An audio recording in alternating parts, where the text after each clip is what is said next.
ഒരു പഞ്ചായത്ത് മെമ്പറാവാൻ പറ്റാത്ത ഒരു 10,000 ഈ പാർട്ടിയിലുണ്ടറിയോ? ഈ പാർട്ടി കൊണ്ട് ജീവിതത്തിൽ രക്തസാക്ഷിയാണ്. ഈ പാർട്ടിയിൽ കോൺഗ്രസ് പാർട്ടിയുടെ കൊടി പിടിച്ചത് കൊണ്ട് തല വെട്ടിയെടുക്കപ്പെട്ട ഷുഹൈബുണ്ട്. ഷുഹൈബിന്റെ പിതാവ് മുഹമ്മദ് ഉണ്ട്. ഈ പാർട്ടി ഒന്നും കൊടുത്തിട്ടില്ല. ഈ പാർട്ടിയുടെ കൊടി പിടിച്ചതിന് വെട്ടി അറുക്കപ്പെട്ട കൃപേഷ് ശരത്ലാലിന്റെ സഹോദരിയും ശരത്ലാലിന്റെ പിതാവും ഈ ചർച്ച കാണുന്നുണ്ടാവും. ഈ പാർട്ടിയുടെ കൊടി പിടിച്ചെന്ന ഒരൊറ്റ കാരണത്താൽ കൈകാലികൾ വെട്ടിയെടുക്കപ്പെട്ടവർ, വിധവകളാക്കപ്പെട്ടവർ, പിതാക്കന്മാർ നഷ്ടപ്പെട്ടു പോയവർ, കാലിന്റെ താഴെ വെച്ച് അടിച്ചൊടിക്കപ്പെട്ടവർ, നിരങ്ങി നടക്കുന്നവർ, കുറിച്ചു മാറ്റപ്പെട്ടവർ, കേസും തിണ്ണയുമായി നടക്കുന്നവർ, കള്ളക്കേസിൽ കാലാഗ്രഹത്തിൽ നടത്തിട്ടവർ 10,000 കോൺഗ്രസ് പ്രവർത്തകരുണ്ട്. അവിടെ കണ്ണിൽ നിന്ന് വരുന്നത് കണ്ണീരുള്ള ചോരയാണ്.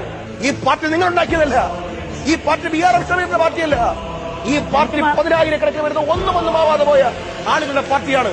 നിങ്ങൾ അത് മനസ്സിലാക്കി.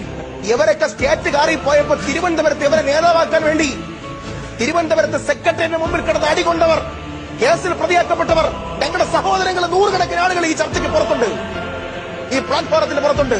മറന്നു പോകേണ്ടതില്ല. നിങ്ങൾക്കും കിട്ടാനുള്ളത് കിട്ടിയിട്ടുണ്ട്. ഈ പാർട്ടിയിൽ നിങ്ങൾ ഈ പാർട്ടിയൊന്നും കുറ്റപ്പെടുത്താനൊന്നും ആയിട്ടില്ല.